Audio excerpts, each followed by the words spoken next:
Magandang araw po sa lahat. Welcome po sa Dad's Rated Farm.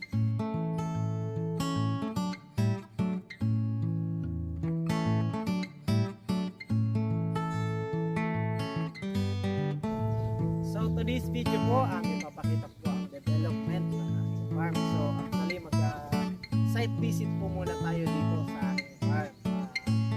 Virtual site visit. So ipapakita ko po sa inyo ang development ng aking farm at kung anong buildings or establishment na po yung nalagay dito.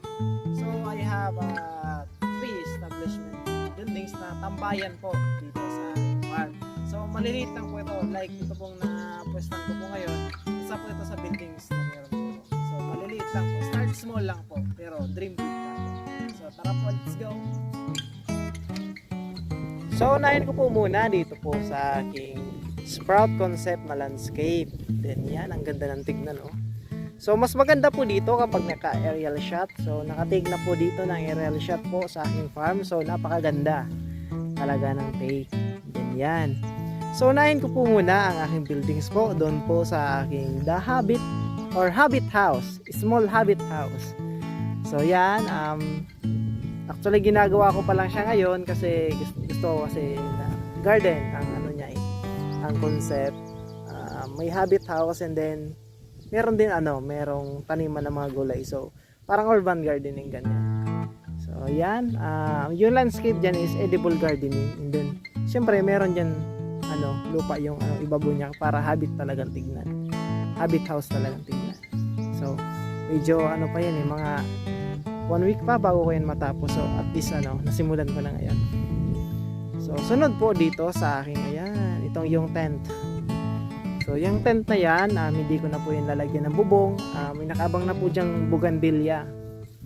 So yan po, kung makikita nyo po, may bougainvillea na yan dyan. And then magtatanim po ako ng gulay dyan para hindi masayang yung kawayan na gagawin natin trellis ng bougainvillea. At least napakinabangan natin yung area. Tapos pwede na po mag-photoshoot dyan. Photoshoot, maganda po dyan mag-photoshoot. So sunod po natin yung viewing deck. Yan, yung pangatlo, bali 3 lang po sinabi ko kasi 3 lang talaga muna sa ngayon. So yan yung viewing deck po, on process pa po. So inuuna ko po muna kasi yung yung sa The Habit House kasi yung Habit House kasi landscape kasi yun eh. Ang paggagawa kasi ng building madali lang. Ang pag-landscape ang medyo mahirap sa farm. Ang landscaping kasi yung lupa nga i-ayusin mo, i-arrange mo. So yun ang pinakamahirap. So dito po sa farm ko, lahat po ng area dito is Instagrammable. Yan, kahit saan ka mag-take ng photo dito, Instagrammable po yung yung area ko. So dun sa unahan, mayroon po dun heart concept, ang heart na putubot. And then dito yung Sprout Concept, kahit saan ka ditong sulok, maganda yung view. And then dapat ang background mo is yung Mount Isarog. Ayan, ang ganda ng So hindi siya nagpapakita ngayon kasi cloudy eh. So mas maganda po dito, ideal time na pag picture sa umaga po 6 to 8 AM and then sa hapon naman po 3 to 5 PM para po yung ambience ng sunset. So mas maganda po magtingin doon sa dyan sa viewing deck ng sunset. And then yung na rin po yung Isarog. Mas maganda magtingin diyan. So dito sa baba, ito naman yung inyong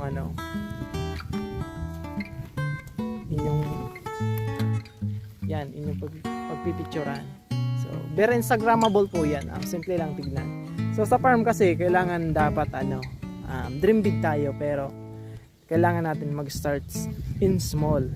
So ito yung ginagawa ko, at least nag-iipon pa ako ng pera. Pag may pera na ako, concrete na yan.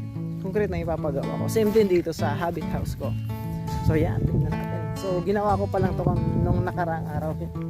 Tapos hindi po full time yung paggawa ko dito. Lang. Saglit lang. So yan. Nilagyan ko lang po ng mga bracing para hindi po bumagsak kapag nilagyan natin ng lupa. So itong view po dito sa loob. Yan. Ang ganda ng view kapag nasa loob ka. Yan Yan. So worth it dito ang pagtambay mo or ang pagpasyal mo dito, hindi ka dito lugi. So worth it na worth it. Hindi mo na kailangan mag-travel ng napakalayo or pumunta ng ibang bansa. So dito lang sa Pilipinas, sa amin dito sa Bicol, worth it na. So yan. Ito kasi mga konsepto ko, kinukuha ko sa ibang bansa kasi para hindi na mag-travel yung mga kababayan natin na mga na wala naman sapat na budget. Yan, para makapaggala-gala rin. So ito na yung chance nila sa akin dito sa farm ko. Ito na yung ano nila, price. So hindi sila lugi dito sa akin pag nagpasyal sila, kahit mababa lang naman yung entrance dito eh. So mag-open ako ngayon na February. Next week, for goods na yan kasi tuloy na yan, mag-open ako next week. Kaya inaayos ko na tong mga landscape dito. At least nakasimula na ako. So doon, tapos na po pala yung yung produce ko na cucumber dyan sa dyan sa unang production. And then yung sunod naman nandun sa may heart, putubot, medyo malawak po yun, area na yun. So soon papakita ko po sa inyo ang produce ko doon. So dito lang po muna tayo sa aking mga establishment or buildings dito sa unahan, sa entrance. So yan, try natin pong tumaas doon sa dito. Hindi ko kayo nakapasyal. Dito tayo sa sa viewing deck para makita po ninyo ang ganda talaga dito. So yan, medyo mataas lang po ito nasa 7 feet po ito. Ayan ang ganda ng area. Tapos yun, bali ito pong itong project ko itong una, ginigiba ko na po yan para tumatag ko po yung lupa. Saka mas maganda po yung malagay ko. Saka makadiskarte ko lang maayos. So ito po yung view. Ayan, ang ganda ng ng sprout concept Ang ganda ng landscape. Tapos yan yung aking tent, and then andun sa unahan yung habit house. Then tunnel garden. Tapos yung natin entrance ay yun. So madami po ang dito ang pinaplano ko. Sa ngayon yung kaya ko lang gawin. Kasi nag-iisa lang naman ako The one and only dads. So paunti-unti lang, at least may natatapos. Sa may output tayo. So yan, halos napaligiran po kami ng bundok dito.